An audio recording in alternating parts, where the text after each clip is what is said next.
सालों से बिछड़ा एक बेटा क्या मिल पाएगा अपनी माँ से? क्या अनिका को आर्यन के सच का पता चल पाएगा या फिर से ये राज राज ही रह जाएगा? रोहित की दादी की जान बचाने के लिए क्या करेगी अनिका?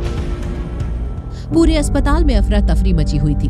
डॉक्टर शालिनी और उनका पूरा स्टाफ रोहित की दादी को लेकर चिंता में था। वहीं दूसरी तरफ आर्यन बार बार अनिका से दादी को बचाने की जिद कर रहा था। मास्क की वजह से आर्यन का चेहरा साफ नजर नहीं आ रहा था, लेकिन उसकी आंखें अनिका को किसी अपने की याद दिला रही थी। अनिका को थोड़ी बेचैनी हुई और उसने आर्यन से कहा, तुम्हारा नाम क्या है? आर्यन थोड़ा सहमा हुआ था। उसने अपनी आंसू भरी आंखें पोंछी और वो अपना नाम बताने ही वाला था कि तभी एक नर्स भागती हुई बाहर आई और उसने डॉक्टर शालिनी से कहा, डॉक्टर प्लीज आईसीयू में चलिए, पेशेंट की हालत बिगड़ती जा रही है।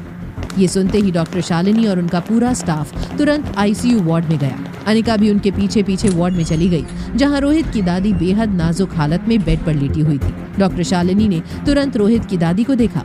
रोहित सर प्लीज, पेशेंट की हालत बहुत खराब है, आपको ऑपरेशन थिएटर में नहीं आना चाहिए। मैम, इन्हें मैंने बुलाया है, ये अपनी दादी माँ को देखना चाहते थे। डॉक्टर अनिका, प्लीज आप इन्हें जाने के लिए कहिए, ऑपरेशन थिएटर में बाहर के लोग अलाउड नहीं हैं। शालिनी जी, दादी माँ को बचाने के लिए आपको ऑपरेशन करना होगा। रोहित के ये कहते ही डॉक्टर शालिनी ने अनिका की तरफ हैरत भरी नजरों से देखा।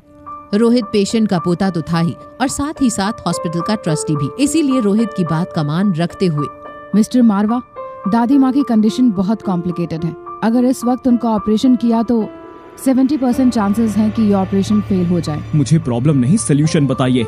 आपके पास दादी को बचाने का कोई और तरीका है? एक ट्रीटमेंट है जिसके जरिए दादी माँ को कुछ वक्त के लिए होश में लाया जा सकता है। कुछ वक्त से आपका क्या मतलब है? मेरा मतलब है वो थोड़ी देर के लिए होश में भी आ जाएंगी, मगर इस ट्रीटमेंट के बाद। ट्रीटमेंट के बाद क्या? प्लीज डॉक्टर, जो कुछ भी है साफ साफ कहिए। ऑपरेशन के बाद दादी माँ एक दिन के लिए फिर से पहले जैसी हो जाएंगी, लेकिन एक दिन के बाद वो हम सबको छोड़ के भी। डॉक्टर शालिनी की अपनी बात पूरी करने से पहले ही रोहित के चेहरे का रंग उड़ गया था। एक पल के लिए उसका पूरा शरीर सुन्न पड़ गया था।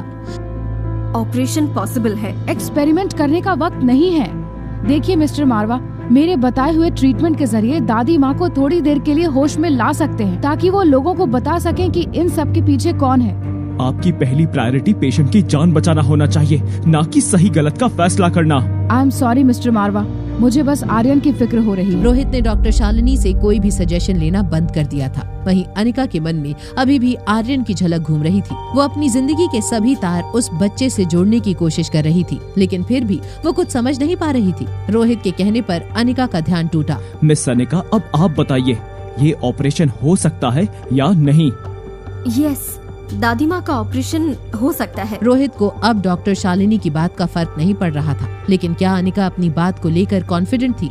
ये सवाल रोहित की आंखों में साफ झलक रहा था। The success rate is 90%। Miss Anika, आप ऑपरेशन की तैयारियां शुरू कीजिए। थोड़ी देर में ऑपरेशन थिएटर रेडी हो गया। अनिका सर्जरी के वक्त सिर्फ अपने स्टाफ पर भरोसा करना चाहती थी, इसीलिए पहले से ही उसने अपनी असिस्टेंट लिया को बुला लिया था। लिया भी ये केस देखकर असमंजस में थी और उसने अनिका से कहा, डॉक्टर अमृता, पेशेंट की उम्र बहुत ज्यादा है और रिपोर्ट्स देखकर लग रहा है कि पेशेंट की असली प्रॉब्लम क्लॉटिंग नहीं, उसका हार्ट है। तो फिर आपने ये ऑपरेशन करने का डिसीजन क्यों लिया? तुम टेंशन मत लो, मैं सब मैनेज कर लूंगी। मुझे बस हमेशा की तरह तुम्हारे सपोर्ट की जरूरत है। जैसे जैसे अनिका ऑपरेशन कर रही थी, वैसे वैसे पूरे स्टाफ की धड़कनें तेज होती जा रही थी। 5 घंटे तक चली सर्जरी के बाद थकी हुई अनिका ऑपरेशन थिएटर से बाहर आई, जहां वेटिंग एरिया में इंतजार करता हुआ रोहित भागता हुआ अनिका के पास आया और ऑपरेशन के बारे में पूछने लगा। अनिका को रोहित की बातें मानो सुनाई ही नहीं दे रही थी। उसके कानों में तो बस आर्यन की आवाज गूंज रही थी। कुछ देर बाद रोहित ने अनिका को झकझोरते हुए फिर से कहा, मिस अनिका, मैं कब से दादी के ऑपरेशन के बारे में पूछ रहा हूँ। कैसी है मेरी दादी? ऑपरेशन से पहले कॉरिडोर में जो बच्चा मेरे पास आया था, क्या वो आपका बेटा है? अनिका के इस सवाल का क्या जवाब देगा रोहित? क्या अनिका के ऑपरेशन करने से बच पाएगी रोहित की दादी की जान? दादी को धक्का देने वाले असली गुनहगार का पता कैसे लगाएगा रोहित?